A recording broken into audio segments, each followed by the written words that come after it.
Bonjour, bienvenue sur la première séquence qui porte sur le cadre politique de la gouvernance du littoral en Afrique de l'Ouest. Pour rappel, la gestion du littoral se fait à 3 niveaux. Le niveau politique, où les pouvoirs publics définissent les grandes lignes et où les grandes orientations de la gestion du littoral. Le niveau juridique, où on a des textes, des lois, des règlements qui sont élaborés pour mettre en œuvre la gestion du littoral. Et enfin, le niveau institutionnel, où l'État et ses démembrements sont responsables de la mise en place d'institutions pour la gestion du littoral. Pour comprendre ce cours, nous avons besoin de nous entendre sur des concepts de base. Le premier, c'est les documents de politique.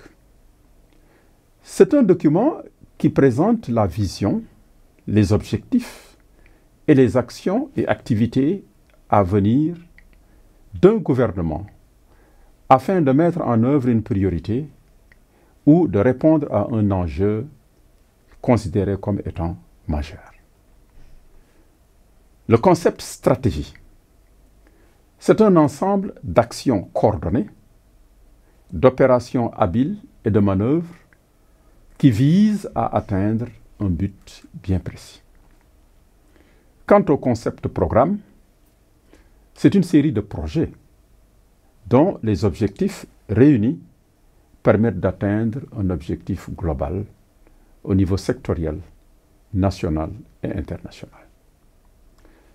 Le projet, quant à lui, est un ensemble d'activités coordonnées visant à atteindre un objectif spécifique ou global dans un délai donné avec des moyens matériels, humains et financiers. La gestion du littoral est basée sur un certain nombre d'outils utilisés par les différents acteurs. On peut citer parmi ces outils les programmes, les plans stratégiques nationaux ou régionaux, les lettres de politique sectorielle, les schémas directeurs et les directives. Ces outils visent à appliquer les principes de base du développement durable aux espaces pour la gestion côtière. Les programmes. Dans cet outil, on peut dire qu'en Afrique de l'Ouest, il existe sur le plan politique plusieurs programmes qui interviennent dans la gestion du littoral. On peut citer comme exemple, au Cap-Vert, nous avons le programme de requalification, de réhabilitation et d'accessibilité du Cabo Verde. Pour ce qui concerne les plans stratégiques nationaux ou régionaux,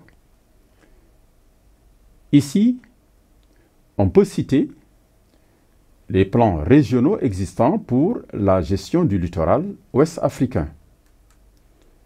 Nous avons, pour le Cap-Vert, le plan stratégique de développement durable. Pour la Guinée-Bissau, nous avons le plan régional de lutte contre l'érosion côtière. En Mauritanie, on a le plan directeur d'aménagement du littoral mauritanien. Et au Sénégal, nous avons le plan Sénégal émergent, mais aussi le plan national d'aménagement et de développement territorial. Quant aux lettres de politique, nous avons les lettres de politique sectorielles. Ici, au Sénégal, nous avons ce qu'on appelle la lettre de politique sectorielle de l'environnement et du développement durable. En Guinée-Bissau, nous avons la lettre de politique sectorielle de l'acte additionnel de l'aménagement du territoire. Pour ce qui concerne les schémas directeurs, nous avons comme exemple le schéma régional de l'aménagement du territoire au niveau du Cap-Vert, le schéma directeur de l'aménagement de la mangrove, le schéma directeur opérationnel de la zone franche de Nouadhibou et le schéma directeur littoral de l'Afrique de l'Ouest au niveau du Sénégal. Pour ce qui concerne les directives, il faut noter que la directive ou les directives sont des actes par lesquels l'administration entend préciser la doctrine qui guidera son action. Ici, on peut citer la directive nationale de l'aménagement du territoire au niveau du Cap-Vert. On peut citer aussi la directive du projet d'infrastructure portière et aéroportière. Au niveau de la Guinée-Conakry, on peut citer la directive projet d'urbanisation qui est en cours d'élaboration. Pour ce qui concerne les plans stratégiques, nous avons le plan stratégique de développement durable, le plan national pour l'environnement, pour le Cap-Vert. On peut citer aussi le plan régional de lutte contre l'érosion côtière de la Guinée-Bissau.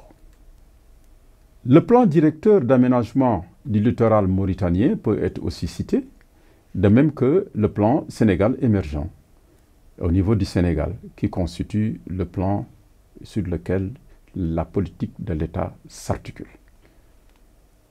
Ce cadre politique est appuyé par un certain nombre de textes juridiques.